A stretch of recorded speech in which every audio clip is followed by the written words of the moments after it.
आज हम जिन स्रोतों पर बात कर रहे हैं वो राधा के मतलब काफी रहस्यमयी और गहरे विषय पर हैं। हाँ बिल्कुल। इनमें पुराणों के कुछ हिस्से हैं, कुछ लेख हैं और ऑनलाइन डिस्कशंस भी हैं।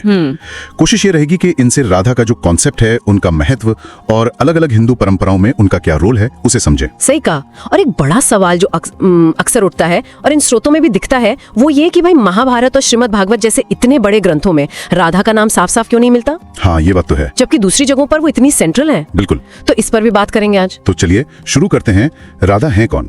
इससे स्रोत कहते हैं कि वो प्रेम, करुणा और भक्ति की देवी हैं, कृष्ण की सबसे खास साथी। हाँ, और उनको अक्सर कृष्ण की ह्लादिनी शक्ति भी कहा जाता है। ह्लादिनी शक्ति मतलब आनंद देने वाली जो उनकी अपनी इंटरनल एनर्जी है वो। अच्छा। और देखिए, ब्रह्म वैवर्त पुराण जैसे ग्रंथ तो उन्हें और भी ऊंचा दर्जा देते हैं। उन्हें मूल प्रकृति कहा गया है। मूल प्रकृति यानी कि सुप्रीम गॉडेस, कृष्णा का ही फेमिनिन काउंटरपार्ट। और मजे की बात यह है कि वो कृष्ण के हर अवतार में उनके साथ होती हैं। अरे वाह, हर अवतार में! ये तो वृंदावन वाली लीला से भी कहीं ज्यादा बड़ी बात हो गई। बिल्कुल। लेकिन फिर वही सवाल अटक जाता है कि श्रीमद् भागवत जैसे मतलब इतने बड़े ग्रंथ में करीब 18,000 श्लोक हैं उसमें। हाँ, 18,000 श्लोक, 335 अध्याय, और उसमें राधा का नाम क्लियरली क्यों नहीं है? देखिए, इसकी एक व्याख्या जो मिलती है वो शुकदेव मुनि की आध्यात्मिक स्थिति से जुड़ी है। अच्छा। कैसे? वो राजा परीक्षित को कथा सुना रहे थे और मकसद था सिर्फ 7 दिन में मोक्ष। हाँ, ये तो पता है। तो माना ये जाता है कि शुकदेव मुनि खुद इतने गहरे भाव में थे कि अगर वो राधा नाम लेते, सिर्फ नाम ही लेते, तो वो खुद ही समाधि में चले जाते और फिर कथा अधूरी रह जाती। तो ये राधा नाम की शक्ति दिखाता है एक तरह से। ये तो बहुत ही अलग नजरिया है। मतलब नाम ना लेना उनकी महानता का सबूत है, कमी का नहीं। हाँ, एक दृष्टिकोण ये भी है। वैसे कुछ स्कॉलर्स ये भी कहते हैं कि भागवत में एक जगह एक खास गोपी का जिक्र आता है जिनकी कृष्ण बहुत तारीफ करते हैं। हाँ, अनामिका गोपी। और वो इशारा राधा की तरफ ही है। तो शायद सीधे नाम नहीं पर संकेत हैं। निश्चित रूप से संकेत तो है। और जहाँ भागवत में सिर्फ संकेत है, वहीं दूसरी तरफ ब्रह्म वैवर्त पुराण है, गर्ग संहिता है। हाँ। इनमें तो राधा कृष्ण की लीलाओं का खूब मतलब डिटेल में वर्णन है। ब्रह्म वैवर्त पुराण तो कहता है कि वो कृष्ण से अलग है ही नहीं, कृष्ण की ही शक्ति है, उनकी एनर्जी। और इन ग्रंथों में उनके दोबारा मिलने का भी जिक्र है शायद। हाँ है। कहानी है कि जब कृष्ण का वो श्राप वाला समय पूरा हुआ और वो ब्रज लौटे, तो वो राधा और सारी गोपियों को अपने साथ गोलोक ले गए, उनके शाश्वत निवास में। अच्छा, तो ये कथाएं भी हैं। बिल्कुल। अब अगर हम अलग अलग फिलोसॉफिकल व्यूज देखें तो वैष्णव संप्रदायों में भी फर्क है। जैसे गौड़ीय वैष्णव है, चैतन्य महाप्रभु वाले, वो तो राधा को ही आदि शक्ति मानते हैं। आदि शक्ति? हाँ, मतलब सबसे पहली। हाँ, जिनसे सीता, लक्ष्मी, पार्वती सब देवियां निकली हैं। लेकिन वहीं जो श्री वैष्णव है वो लक्ष्मी जी को आदि शक्ति मानते हैं। अच्छा, ये अंतर है। और शाक्त परंपरा क्या कहती है, जो देवी को ही सुप्रीम मानती है? शाक्त परंपरा में आदि शक्ति असल में निराकार है, फॉर्मलेस, और सारी देवियां, राधा भी उनमें शामिल है, उसी एक परम शक्ति के अलग अलग रूप हैं। और कुछ तंत्र टेक्स्ट में तो राधा को इंडिपेंडेंट गॉडेस और कृष्ण को उनका शिष्य तक बताया गया है। अरे, ये तो बिल्कुल ही अलग बात है। हाँ, तो विचारों में काफी विविधता है। एक तुलना राधा और रुक्मिणी के बीच भी तो करते हैं लोग। हाँ, वो भी एक जरूरी पॉइंट है। अक्सर ये कहा जाता है कि राधा जो है वो डिवाइन लव, स्पिरिचुअल लव का प्रतीक है। मतलब आत्मा का परमात्मा से मिलने की जो तड़प होती है ना, जो दुनिया की नियमों से परे है, वो राधा है। और रुक्मिणी वो सांसारिक प्रेम जो धर्म और समाज के दायरे में निभाया जाता है, उसका प्रतीक है। तो दोनों अपने अपने तरीके से महत्वपूर्ण हैं। बिल्कुल, दोनों ही प्रेम के जरूरी और सम्मानजनक पहलू हैं। और राधा नाम का मतलब भी तो बहुत खास है। मैंने पढ़ा कि इसका अर्थ है वो जो कृष्ण की सबसे अच्छी तरह से आराधना करती हैं। हाँ, आराधना से ही राधा। बिल्कुल सही। और जो हरे कृष्ण महामंत्र है, हाँ, हरे कृष्ण, उसमें जो हरे शब्द है वो हरा यानी राधा रानी का ही संबोधन माना जाता है। भक्त उनसे कहते हैं कि हमें कृष्ण की सेवा में लगाओ। अच्छा, ये कनेक्शन है। हाँ, और कृष्ण से पहले राधा का नाम क्यों लेते हैं, उसके पीछे भी दुर्वासा ऋषि के वरदान की एक कहानी है जो राधा के प्रेम की गहराई दिखाती है। तो आखिर में हम ये कह सकते हैं कि राधा कृष्ण का प्रेम सिर्फ एक कहानी नहीं है। नहीं, बिल्कुल नहीं। ये एक बहुत गहरा आध्यात्मिक सिंबल है। आत्मा के परमात्मा से एक होने की जो इच्छा है उसे दिखाता है। एकदम सही। ये बिना शर्त वाले प्रेम, मतलब निस्वार्थ भक्ति, कंप्लीट सरेंडर का सबसे ऊंचा उदाहरण है। और रासलीला, हाँ, रासलीला को इसी डिवाइन लव का, इसी आध्यात्मिक मिलन का सबसे सुंदर रूप माना जाता है, जहाँ आत्मा सारे बंधन छोड़कर परमात्मा के प्रेम में नाचती है। तो इन सभी स्रोतों को देखने के बाद एक बात तो साफ है, राधा हिंदू धर्म में खासकर भक्ति ट्रेडिशन में एक बहुत बहुत पावरफुल और मल्टी डायमेंशनल देवी है। हाँ, इसमें कोई शक नहीं। भले ही कुछ बड़े ग्रंथों में उनका नाम सीधे ना मिले, पर दूसरे शास्त्र हैं, लोक कथाएं हैं, अलग अलग संप्रदाय हैं, उन सब में उनकी दिव्यता और कृष्ण के साथ उनका वो खास शाश्वत प्रेम, उसका वर्णन भी है और अनुभव भी। और ये हमें सोचने पर भी मजबूर करता है ना, कि कैसे अलग अलग ग्रंथ, अलग अलग परंपराएं दिव्यता के अलग अलग पहलुओं को सामने लाती हैं। सही बात है। क्या किसी डिवाइन मिस्ट्री को, किसी दिव्य रहस्य को पूरी तरह समझने के लिए कोई एक ही किताब या एक ही नजरिया काफी हो सकता है? शायद नहीं। या फिर असल समझ वो इन सारे अलग अलग नजरियों को एक साथ देखने, उनको जोड़ने में ही मिलती है? ये एक अच्छा सवाल है सोचने वाला। हाँ, तो ये सवाल हम अपने श्रोताओं के लिए छोड़ते हैं आगे सोचने के लिए।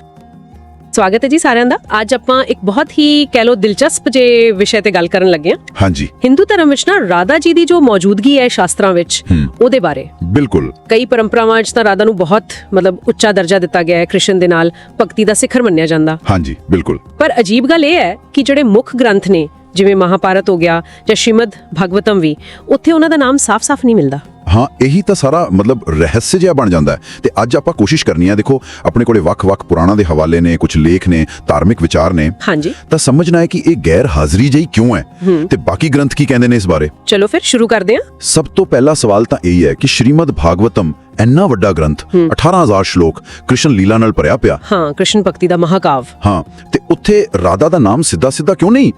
ਇਹ ਬੜੀ ਸੋਚਣ ਵਾਲੀ ਗੱਲ ਹੈ। ਦੇਖੋ ਜੀ, ਪਰੰਪਰਾ ਵਿੱਚ ਨਾ ਇਹਦੇ ਕਈ ਜਵਾਬ ਦਿੱਤੇ ਜਾਂਦੇ ਨੇ। ਇੱਕ ਤਾਂ ਇਹ ਕਹਿੰਦੇ ਨੇ ਕਿ ਸ਼ੁਕਦੇਵ ਗੋਸਵਾਮੀ, ਜਿਨ੍ਹਾਂ ਨੇ ਰਾਜਾ ਪਰੀਕਸ਼ਿਤ ਨੂੰ ਕਥਾ ਸੁਣਾਈ ਸੀ, ਹਾਂਜੀ, ਉਹਨਾਂ ਕੋਲ ਸਿਰਫ 7 ਦਿਨ ਸੀ ਰਾਜੇ ਨੂੰ ਮੋਕਸ਼ ਦਿਵਾਉਣਾ ਸੀ। ਸਮਾਂ ਬਹੁਤ ਘੱਟ ਸੀ, ਐਂ ਕਹਿ ਲਓ। ਅੱਛਾ, ਸਮੇਂ ਦੀ ਕਮੀ। ਹਾਂ। ਦੂਜਾ ਕਾਰਨ ਇਹ ਦੱਸਦੇ ਨੇ ਕਿ ਰਾਧਾ ਕ੍ਰਿਸ਼ਨ ਦਾ ਜਿਹੜਾ ਪ੍ਰੇਮ ਹੈ ਉਹ ਬਹੁਤ ਜ਼ਿਆਦਾ ਗੂੜਾ, ਬਹੁਤ ਗੁਪਤ ਤੇ ਅਧਿਆਤਮਿਕ ਮੰਨਿਆ ਜਾਂਦਾ। ਉਹ ਕ੍ਰਿਸ਼ਨ ਦੀ ਆਪਣੀ ਹਲਾਦਨੀ ਸ਼ਕਤੀ ਹੈ। ਹਲਾਦਨੀ ਸ਼ਕਤੀ ਯਾਨੀ ਕਿ ਉਹਨਾਂ ਦੀ ਅੰਦਰੂਨੀ ਖੁਸ਼ੀ ਦੇਣ ਵਾਲੀ ਸ਼ਕਤੀ। ਸ਼ਾਇਦ ਇਸ ਲਈ ਗੁਪਤ ਰੱਖਿਆ ਗਿਆ ਕਿ ਆਮ ਲੋਕ ਸ਼ਾਇਦ ਗਲਤ ਸਮਝ ਲੈਣ ਜਾਂ ਉਸ ਦੀ ਗਹਿਰਾਈ ਤੱਕ ਨਾ ਪਹੁੰਚ ਸਕਣ। ਤੇ ਇੱਕ ਹੋਰ ਬੜੀ ਦਿਲਚਸਪ ਗੱਲ ਕਹੀ ਜਾਂਦੀ ਹੈ ਕਿ ਸ਼ੁਕਦੇਵ ਜੀ ਦਾ ਨਾ ਰਾਧਾ ਨਾਲ ਇੰਨਾ ਜ਼ਿਆਦਾ ਭਾਵਨਾਤਮਕ ਲਗਾਓ ਸੀ, ਕਹਿੰਦੇ ਨੇ ਉਹ ਅਧਿਆਤਮਿਕ ਜਗਤ ਵਿੱਚ ਕ੍ਰਿਸ਼ਨ ਦੇ ਤੋਤੇ ਸੀ। ਅੱਛਾ। ਹਾਂ, ਤੇ ਜੇ ਉਹ ਰਾਧਾ ਦਾ ਨਾਮ ਲੈ ਲੈਂਦੇ ਤਾਂ ਕਹਿੰਦੇ ਨੇ ਉਹ ਇੰਨੇ ਭਾਵੁਕ ਹੋ ਜਾਂਦੇ ਕਿ ਕਈ ਦਿਨ ਜਾਂ ਹਫ਼ਤੇ ਸਮਾਧੀ 'ਚ ਚਲੇ ਜਾਂਦੇ। ਹੋ ਫਿਰ ਤਾਂ ਪਰੀਕਸ਼ਿਤ ਦਾ ਕੰਮ ਰਹਿ ਜਾਣਾ ਸੀ। ਹਾਂਜੀ, ਬਿਲਕੁਲ। ਫਿਰ ਉਹ 7 ਦਿਨ ਵਾਲਾ ਮਕਸਦ ਪੂਰਾ ਨਹੀਂ ਸੀ ਹੋਣਾ। ਇਹ ਸਮਾਧੀ ਵਾਲੀ ਗੱਲ ਤਾਂ ਬੜੀ ਕਮਾਲ ਦੀ ਹੈ। ਭਾਵੇਂ ਨਾਮ ਨਾ ਲਿਆ, ਪਰ ਮਹੱਤਤਾ ਕਿੰਨੀ ਸੀ। ਹਾਂ, ਬਿਲਕੁਲ। ਤਾਂ ਫਿਰ ਉਹ ਕਿਹੜੇ ਗ੍ਰੰਥ ਨੇ ਜਿੱਥੇ ਉਹਨਾਂ ਦਾ ਜ਼ਿਕਰ ਖੁੱਲ ਕੇ ਆਉਂਦਾ ਹੈ, ਜਿੱਥੇ ਉਹ ਕੇਂਦਰ ਵਿੱਚ ਨੇ? ਹਾਂ, ਕਾਫੀ ਥਾਵਾਂ ਤੇ ਆਉਂਦਾ ਹੈ ਜੀ। ਸਭ ਤੋਂ ਖਾਸ ਤਾਂ ਹੈ ਬ੍ਰਹਮ ਵੈਵਰਤ ਪੁਰਾਣ। ਉਹ ਤਾਂ ਹੈ ਹੀ ਪੂਰਾ ਰਾਧਾ ਕੇਂਦਰਿਤ। ਅੱਛਾ। ਉੱਥੇ ਤਾਂ ਉਹਨਾਂ ਨੂੰ ਸਿਰਫ ਕ੍ਰਿਸ਼ਨ ਦੀ ਸਾਥੀ ਨਹੀਂ, ਬਲਕਿ ਮੂਲ ਪ੍ਰਕਿਰਤੀ ਕਿਹਾ ਗਿਆ। ਮੂਲ ਪ੍ਰਕਿਰਤੀ ਬ੍ਰਹਿਮੰਡ ਦੀ ਮੁੱਢਲੀ ਸ਼ਕਤੀ। ਹਾਂਜੀ, ਔਰ ਕ੍ਰਿਸ਼ਨ ਦੇ ਬਰਾਬਰ ਦਾ ਦਰਜਾ ਦਿੱਤਾ ਗਿਆ ਹੈ। ਫਿਰ ਪਦਮ ਪੁਰਾਣ ਹੈ, ਉਹ ਕਹਿੰਦਾ ਹੈ ਕਿ ਰਾਧਾ ਦੇਵੀ ਲక్ష్ਮੀ ਦਾ ਅਵਤਾਰ ਨੇ। ਅੱਛਾ, ਵੱਖਰਾ ਵਿਚਾਰ ਹੋ ਗਿਆ। ਹਾਂ, ਤੇ ਗਰਗ ਸੰਹਿਤਾ ਵਿੱਚ ਤਾਂ ਹੋਰ ਵੀ ਅੱਗੇ ਜਾ ਕੇ ਉਹਨਾਂ ਦੇ ਗੁਪਤ ਵਿਆਹ ਦਾ ਜ਼ਿਕਰ ਹੈ। ਕਹਿੰਦੇ ਬ੍ਰਹਮਾ ਜੀ ਨੇ ਕਰਵਾਇਆ ਸੀ ਪੰਡੀਰਵਨ ਵਿੱਚ। ਓ ਵਾਹ। ਹਾਂਜੀ, ਤੇ ਇਹਨਾਂ ਤੋਂ ਇਲਾਵਾ ਵੀ ਦੇਵੀ ਭਾਗਵਤ ਪੁਰਾਣ, ਨਾਰਦ ਪੁਰਾਣ, ਸਕੰਦ ਪੁਰਾਣ, ਇਹਨਾਂ 'ਚ ਵੀ ਜ਼ਿਕਰ ਮਿਲਦਾ ਹੈ। ਤੇ ਫਿਰ ਬਾਅਦ ਵਿੱਚ ਤਾਂ ਭਗਤੀ ਲਹਿਰ ਵੇਲੇ ਜੈਦੇਵ ਦਾ ਗੀਤ ਗੋਵਿੰਦ ਆਇਆ, ਫਿਰ ਚੰਡੀਦਾਸ, ਮੀਰਾਬਾਈ, ਉਹਨਾਂ ਨੇ ਤਾਂ ਰਾਧਾ ਭਾਵ ਨੂੰ ਬਹੁਤ ਉੱਚਾ ਚੁੱਕ ਦਿੱਤਾ। ਹਾਂ, ਗੀਤ ਗੋਵਿੰਦ ਤਾਂ ਬਹੁਤ ਮਸ਼ਹੂਰ ਹੈ। ਇਹ ਕਿੰਨਾ ਫਰਕ ਹੈ ਨਾ ਕਿ ਭਾਗਵਤਮ 'ਚ ਜ਼ਿਕਰ ਨਹੀਂ ਤੇ ਬ੍ਰਹਮ ਵੈਵਰਤ 'ਚ ਬਿਲਕੁਲ ਕੇਂਦਰ 'ਚ। ਹਾਂਜੀ, ਫੋਕਸ ਤਾਂ ਬਹੁਤ ਵੱਡਾ ਬਦਲਾਵ ਹੈ। ਤਾਂ ਇਹ ਜਿਹੜੇ ਵੱਖ-ਵੱਖ ਗ੍ਰੰਥ ਨੇ ਜਾਂ ਪਰੰਪਰਾਵਾਂ ਨੇ, ਇਹਨਾਂ 'ਚ ਉਹਨਾਂ ਦੀ ਭੂਮਿਕਾ ਬਾਰੇ ਕੀ ਸਾਰੇ ਇੱਕੋ ਗੱਲ ਕਹਿੰਦੇ ਨੇ ਜਾਂ ਇੱਥੇ ਵੀ ਫਰਕ ਨੇ? ਨਹੀਂ, ਇੱਥੇ ਵੀ ਫਰਕ ਨੇ ਜੀ। ਜਿਵੇਂ ਗੌੜੀਆ ਵੈਸ਼ਨਵ ਨੇ ਉਹ ਰਾਧਾ ਨੂੰ ਸਭ ਤੋਂ ਉੱਚੀ ਦੇਵੀ, ਆਦਿ ਸ਼ਕਤੀ ਮੰਨਦੇ ਨੇ। ਸਭ ਤੋਂ ਉੱਤੇ? ਹਾਂ, ਕਿ ਬਾਕੀ ਸਾਰੀਆਂ ਦੇਵੀਆਂ ਉਹਨਾਂ ਦਾ ਹੀ ਰੂਪ ਜਾਂ ਅੰਸ਼ ਨੇ। ਪਰ ਕੁਝ ਹੋਰ ਵੈਸ਼ਨਵ ਪਰੰਪਰਾਵਾਂ ਨੇ ਉਹ ਲక్ష్ਮੀ ਜੀ ਨੂੰ ਜਾਂ ਸੀਤਾ ਜੀ ਨੂੰ ਮੂਲ ਆਦਿ ਸ਼ਕਤੀ ਮੰਨਦੀਆਂ ਨੇ ਤੇ ਰਾਧਾ ਨੂੰ ਉਹਨਾਂ ਦਾ ਪ੍ਰਗਟਾਵਾ। ਅੱਛਾ। ਫਿਰ ਜਿਹੜੀ ਸ਼ਾਕਤ ਪਰੰਪਰਾ ਹੈ ਉਹ ਆਮ ਤੌਰ ਤੇ ਸਾਰੀਆਂ ਵੱਡੀਆਂ ਦੇਵੀਆਂ ਨੂੰ ਆਦਿ ਸ਼ਕਤੀ ਦਾ ਬਰਾਬਰ ਦਾ ਰੂਪ ਮੰਨਦੀ ਹੈ। ਤੇ ਜੇ ਅਦਵੈਤ ਵੇਦਾਂਤ ਦੇ ਨਜ਼ਰੀਏ ਤੋਂ ਦੇਖੀਏ ਤਾਂ ਅਖੀਰ 'ਚ ਤਾਂ ਸਭ ਇੱਕ ਹੀ ਹੈ, ਸਭ ਬ੍ਰਹਮ ਹੈ। ਹਾਂ, ਉਹ ਤਾਂ ਹੈ ਹੀ ਹੈ। ਤੇ ਇੱਕ ਹੋਰ ਤਰੀਕੇ ਨਾਲ ਵੀ ਦੇਖਿਆ ਜਾਂਦਾ, ਰਾਧਾ ਨੂੰ ਨਾ ਆਤਮਾ ਦੀ ਪਰਮਾਤਮਾ ਲਈ ਜਿਹੜੀ ਬਹੁਤ ਤੀਵਰ, ਬੇਲਗਾਮ ਤਾਂਗ ਹੁੰਦੀ ਹੈ, ਉਹਦਾ ਪ੍ਰਤੀਕ ਮੰਨਦੇ ਨੇ, ਯਾਨੀ ਪਰਾਸ਼ਕਤੀ। ਅੱਛਾ, ਬਿਨਾਂ ਕਿਸੇ ਬੰਧਨ ਦੇ। ਹਾਂ, ਤੇ ਜਿਹੜੀ ਰੁਕਮਣੀ ਜੀ ਨੇ, ਕ੍ਰਿਸ਼ਨ ਦੀ ਪਤਨੀ, ਉਹਨਾਂ ਨੂੰ ਸਮਾਜਿਕ ਤੇ ਧਾਰਮਿਕ ਮਰਿਆਦਾ ਯਾਨੀ ਅਪਰਾਸ਼ਕਤੀ ਦਾ ਪ੍ਰਤੀਕ ਮੰਨਿਆ ਜਾਂਦਾ। ਇਹ ਵੀ ਇੱਕ ਦਿਲਚਸਪ ਵੰਡ ਹੈ। ਅੱਛਾ, ਤੇ ਹਰੇ ਕ੍ਰਿਸ਼ਨ ਮਹਾਮੰਤਰ, ਉਹਦੇ ਬਾਰੇ ਕੀ? ਕਹਿੰਦੇ ਨੇ ਹਰੇ ਸ਼ਬਦ ਰਾਧਾ ਲਈ ਹੈ। ਹਾਂਜੀ, ਗੌੜੀਆ ਵੈਸ਼ਨਵ ਪਰੰਪਰਾ ਇਹੀ ਮੰਨਦੀ ਹੈ। ਉਹ ਕਹਿੰਦੇ ਨੇ ਕਿ ਹਰੇ ਸ਼ਬਦ ਹਰਾ ਦਾ ਸੰਬੋਧਨ ਹੈ ਤੇ ਹਰਾ ਰਾਧਾ ਜੀ ਦਾ ਹੀ ਇੱਕ ਨਾਮ ਹੈ। ਅੱਛਾ। ਹਾਂ, ਇਹ ਉਹਨਾਂ ਦੀ ਸ਼ਕਤੀ ਦਾ ਪ੍ਰਤੀਕ ਹੈ, ਖਾਸ ਕਰਕੇ ਉਹ ਸ਼ਕਤੀ ਜੋ ਕ੍ਰਿਸ਼ਨ ਨੂੰ ਆਪਣੇ ਵੱਲ ਖਿੱਚਦੀ ਹੈ। ਇਸ ਲਈ ਜਦੋਂ ਕੋਈ ਹਰੇ ਕ੍ਰਿਸ਼ਨ ਜਪਦਾ ਹੈ ਤਾਂ ਅਸਲ 'ਚੋਂ ਪਹਿਲਾਂ ਹਰਾ ਯਾਨੀ ਰਾਧਾ ਨੂੰ ਪੁਕਾਰ ਰਿਹਾ ਹੈ। ਮਤਲਬ ਪਹਿਲਾਂ ਰਾਧਾ ਦੀ ਕਿਰਪਾ ਮੰਗ ਰਿਹਾ ਹੈ। ਹਾਂ, ਤਾਂ ਕਿ ਉਹਨਾਂ ਦੀ ਮਦਦ ਨਾਲ ਕ੍ਰਿਸ਼ਨ ਦੀ ਭਗਤੀ ਮਿਲ ਸਕੇ। ਠੀਕ ਹੈ। ਇਹ ਸਾਰੀਆਂ ਤਾਂ ਹੋ ਗਈਆਂ ਪਰੰਪਰਾਗਤ ਗੱਲਾਂ, ਪਰ ਦੇਖੋ ਕੁਝ ਅੱਜਕੱਲ ਦੇ ਵਿਦਵਾਨ, ਇਤਿਹਾਸਕਾਰ, ਉਹ ਇਹ ਵੀ ਤਾਂ ਕਹਿੰਦੇ ਨੇ ਕਿ ਰਾਧਾ ਦਾ ਕਿਰਦਾਰ ਸ਼ਾਇਦ ਬਾਅਦ ਵਿੱਚ ਜ਼ਿਆਦਾ ਉੱਭਰ ਕੇ ਆਇਆ। ਹਾਂ, ਇਹ ਵਿਚਾਰ ਵੀ ਹੈਗਾ। ਖਾਸ ਕਰਕੇ ਜਿਵੇਂ 12ਵੀਂ ਸਦੀ 'ਚ ਗੀਤ ਗੋਵਿੰਦ ਆਇਆ ਜਾਂ ਬ੍ਰਹਮ ਵੈਵਰਤ ਪੁਰਾਣ, ਜਿਹਨੂੰ ਕੁਝ ਲੋਕ ਹੋਰ ਵੀ ਬਾਅਦ ਦਾ ਮੰਨਦੇ ਨੇ। ਹਾਂ, ਕੁਝ ਲੋਕ 15ਵੀਂ 16ਵੀਂ ਸਦੀ ਦਾ ਵੀ ਕਹਿੰਦੇ ਨੇ ਹੁਣ। ਹਾਂ, ਤਾਂ ਉਹ ਕਹਿੰਦੇ ਨੇ ਕਿਉਂਕਿ ਪੁਰਾਣੇ ਗ੍ਰੰਥਾਂ ਜਿਵੇਂ ਮਹਾਭਾਰਤ ਜਾਂ ਭਾਗਵਤਮ 'ਚ ਸਿੱਧਾ ਨਾਮ ਨਹੀਂ, ਇਸ ਲਈ ਸ਼ਾਇਦ ਇਹ ਪਾਤਰ ਬਾਅਦ 'ਚ ਜ਼ਿਆਦਾ ਮਹੱਤਵਪੂਰਨ ਹੋਇਆ। ਇਸ ਦਲੀਲ ਬਾਰੇ ਕੀ ਕਹੋਗੇ? ਦੇਖੋ, ਇੱਕ ਅਹਿਮ ਅਕੈਡਮਿਕ ਨਜ਼ਰੀਆ ਹੈ, ਇਹਨੂੰ ਐਵੇਂ ਨਹੀਂ ਛੱਡ ਸਕਦੇ, ਪਰ ਜਿਹੜੇ ਪਰੰਪਰਾ ਨੂੰ ਮੰਨਣ ਵਾਲੇ ਨੇ ਉਹ ਇਹਦੇ ਜਵਾਬ 'ਚ ਵੀ ਕਈ ਗੱਲਾਂ ਕਹਿੰਦੇ ਨੇ। ਜਿਵੇਂ ਕਿ ਇੱਕ ਤਾਂ ਇਹ ਕਿ ਪੁਰਾਣਾ ਦਾ ਕੰਮ ਹੀ ਇਹ ਹੁੰਦਾ ਹੈ ਕਿ ਜਿਹੜੀਆਂ ਗੱਲਾਂ ਇਤਿਹਾਸ ਗ੍ਰੰਥਾਂ ਜਿਵੇਂ ਮਹਾਭਾਰਤ 'ਚ ਰਹਿ ਗਈਆਂ ਜਾਂ ਥੋੜੇ 'ਚ ਦੱਸੀਆਂ ਗਈਆਂ ਉਹਨਾਂ ਨੂੰ ਖੋਲ ਕੇ ਦੱਸਣਾ। ਅੱਛਾ, ਵੇਰਵੇ ਦੇਣਾ। ਹਾਂ, ਦੂਜਾ ਇੱਕ ਕਲਪ ਭੇਦ ਦਾ ਸਿਧਾਂਤ ਹੁੰਦਾ, ਮਤਲਬ ਸਮੇਂ ਦੇ ਵੱਡੇ ਵੱਡੇ ਚੱਕਰ ਹੁੰਦੇ ਨੇ। ਕਲਪ ਹੋ ਸਕਦਾ ਕਿਸੇ ਕਲਪ 'ਚ ਲੀਲਾ ਕਿਸੇ ਤਰ੍ਹਾਂ ਹੋਈ ਹੋਵੇ, ਕਿਸੇ 'ਚ ਥੋੜੀ ਵੱਖਰੀ। ਇਹ ਵੀ ਹੋ ਸਕਦਾ ਹੈ। ਤੇ ਕੁਝ ਵਿਦਵਾਨ ਤਾਂ ਇਹ ਵੀ ਕਹਿੰਦੇ ਨੇ ਕਿ ਭਾਗਵਤਮ ਦੇ 10ਵੇਂ ਸਕੰਦ 'ਚ ਜਿੱਥੇ ਰਾਸ ਲੀਲਾ ਦਾ ਜ਼ਿਕਰ ਹੈ, ਉੱਥੇ ਇੱਕ ਖਾਸ ਗੋਪੀ ਦਾ ਜ਼ਿਕਰ ਆਉਂਦਾ ਜਿਹੜੀ ਕ੍ਰਿਸ਼ਨ ਨੂੰ ਸਭ ਤੋਂ ਪਿਆਰੀ ਸੀ। ਨਾਮ ਨਹੀਂ ਲਿਆ ਪਰ ਇਸ਼ਾਰਾ ਹੈ ਕਿ ਸ਼ਾਇਦ ਉਹ ਰਾਧਾ ਹੀ ਹੋਵੇ। ਹਾਂ, ਕੁਝ ਲੋਕ ਉਹਨੂੰ ਅਸਿੱਧਾ ਇਸ਼ਾਰਾ ਮੰਨਦੇ ਨੇ। ਤਾਂ ਫਿਰ ਇਹ ਸਾਰੀਆਂ ਬਹਿਸਾਂ, ਵੱਖ-ਵੱਖ ਹਵਾਲੇ, ਇਤਿਹਾਸਿਕ ਗੱਲਾਂ, ਭਗਤੀ ਦੀਆਂ ਭਾਵਨਾਵਾਂ, ਇਹਨਾਂ ਸਭ ਨੂੰ ਦੇਖ ਕੇ ਆਖਿਰ 'ਚ ਰਾਧਾ ਦੀ ਮਹੱਤਤਾ ਦਾ ਅਸਲ ਤੱਤ ਕੀ ਨਿਕਲਦਾ ਹੈ, ਸਾਰ ਕੀ ਹੈ? ਦੇਖੋ, ਸਭ ਤੋਂ ਵੱਡੀ ਗੱਲ ਭਾਵੇਂ ਸ਼ਾਸਤਰਾਂ 'ਚ ਜ਼ਿਕਰ ਤੇ ਬਹਿਸ ਚੱਲਦੀ ਰਹੇ, ਇਹ ਹੈ ਕਿ ਰਾਧਾ ਨਾਮ ਉਹ ਸ਼ੁੱਧ, ਬਿਨਾਂ ਕਿਸੇ ਸਵਾਰਥ ਦੇ ਪਰਮ ਪ੍ਰੇਮ ਤੇ ਭਗਤੀ ਦਾ ਸਭ ਤੋਂ ਉੱਚਾ ਨਮੂਨਾ ਨੇ, ਜਿਹਨੂੰ ਮਹਾਭਾਵ ਕਿਹਾ ਜਾਂਦਾ। ਮਹਾਭਾਵ? ਹਾਂਜੀ, ਉਹ ਕ੍ਰਿਸ਼ਨ ਦੀ ਆਪਣੀ ਖੁਸ਼ੀ ਦੇਣ ਵਾਲੀ ਸ਼ਕਤੀ, ਹਲਾਦਨੀ ਸ਼ਕਤੀ ਦਾ ਹੀ ਰੂਪ ਨੇ।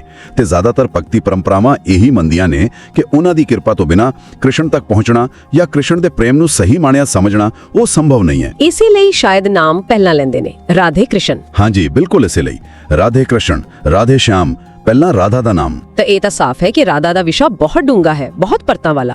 ਇੱਕ ਪਾਸੇ ਭਗਤੀ ਲਈ ਇੰਨੇ ਜ਼ਰੂਰੀ, ਦੂਜੇ ਪਾਸੇ ਸ਼ਾਸਤਰੀ ਸ਼ੁਰੂਆਤ ਬਾਰੇ ਸਵਾਲ। ਬਿਲਕੁਲ, ਤੇ ਸ਼ਾਇਦ ਇਹੀ ਸੋਚਣ ਵਾਲੀ ਗੱਲ ਹੈ ਅਖੀਰ 'ਚ ਹਾਂਜੀ ਕਿ ਸ਼ਾਸਤਰਾਂ 'ਚ ਸਪਸ਼ਟ ਜ਼ਿਕਰ ਹੈ ਜਾਂ ਨਹੀਂ। ਇਸ ਬਹਿਸ ਤੋਂ ਥੋੜਾ ਪਰੇ ਹਟ ਕੇ ਜੇ ਆਪਾਂ ਇਸ ਸਾਰੇ ਵੱਖ-ਵੱਖ ਨਜ਼ਰੀਏ ਸਮਝੀਏ, ਭਾਵੇਂ ਇਤਿਹਾਸਿਕ ਹੋਣ, ਦਾਰਸ਼ਨਿਕ ਹੋਣ ਜਾਂ ਸ਼ੁੱਧ ਭਗਤੀ ਵਾਲੇ, ਕਿ ਇਹ ਸਭ ਕੁਝ ਸਾਨੂੰ ਹਿੰਦੂ ਧਰਮ 'ਚ ਜਿਹੜਾ ਬ੍ਰਹਮ ਪ੍ਰੇਮ ਹੈ, ਜਿਹੜੀ ਭਗਤੀ ਦੀ ਧਾਰਨਾ ਹੈ, ਉਹਦੀ ਗੁੰਝਲਦਾਰ ਪਰ ਖੂਬਸੂਰਤ ਤਸਵੀਰ ਨੂੰ ਹੋਰ ਚੰਗੀ ਤਰ੍ਹਾਂ ਸਮਝਣ 'ਚ ਮਦਦ ਨਹੀਂ ਕਰਦਾ। ਹਾਂ ਬਿਲਕੁਲ, ਇਹ ਵੱਖ-ਵੱਖ ਪਹਿਲੂਆਂ ਨੂੰ ਸਮਝਣਾ ਹੀ ਆਪਣੇ ਆਪ 'ਚ ਇੱਕ ਅਮੀਰੀ ਹੈ। Jai Shri Radhe. Have you ever wondered why we say Radhe Krishna? Why does her name come first? And here's the biggest mystery of all. What if I told you that the woman we consider the supreme goddess of love isn't even mentioned by name in epic scriptures like the Mahabharata or the Srimad Bhagavatam? Get ready, because today we are unveiling the secret of Radha, the ultimate power of love, devotion, and the joyful energy of Lord Krishna himself. This story will give you goosebumps. So, who is Radha? Is she just Krishna's beloved? The truth is far more electrifying. The scriptures say that before creation, when Krishna was all alone, he wished to experience love. In that instant, he split into two. The right side remained Krishna and the left side became Radha. She is not separate from him. She is him. Like the sun and its sunshine, they are one and the same. This solves the biggest puzzle. The reason she isn't explicitly named in some major texts isn't because she was unimportant, but because she was the most sacred, top secret truth revealed only to the most devoted hearts. Her love was so powerful, so pure, it broke every single rule. It was a love beyond society, beyond duty, beyond logic itself. A love where the only goal was to bring joy to her beloved Krishna. This is why Krishna, the one who enchants the entire universe, is himself enchanted by Radha. She is the soul and he is the divine. Her longing for him represents the eternal quest of every soul to reunite with its source. Radha is the ultimate proof that the path to the divine isn't just through rituals or knowledge, but through the exhilarating, all-consuming power of selfless love. So the next time you chant Radhe Krishna, remember you are invoking the most powerful force in the universe, love itself. If this incredible story touched your heart, show some love by hitting the like button, share it with your friends, and let's fill the comments with Jai Shri Radhe. Until next time, keep seeking the magic. Jai Shri Radhe. जय जय श्री राधे। क्या आप जानते हैं कि वो कौन है जिनका नाम कृष्ण से भी पहले लिया जाता है? वो कौन है जिनके बिना प्रेम की परिभाषा अधूरी है? और सबसे बड़ा रहस्य, वो कौन है जिनका सीधा जिक्र महाभारत और श्रीमद् भागवत जैसे महान ग्रंथों में भी नहीं मिलता? आज हम पर्दा उठाएंगे उस सबसे बड़े रहस्य से और जानेंगे प्रेम, भक्ति और समर्पण की सर्वोच्च देवी श्री राधा की कहानी, वो शक्ति जो स्वयं श्री कृष्ण की आनंद शक्ति हैं। तो चलिए शुरू करते हैं एक ऐसी यात्रा जो आपके होश उड़ा देगी।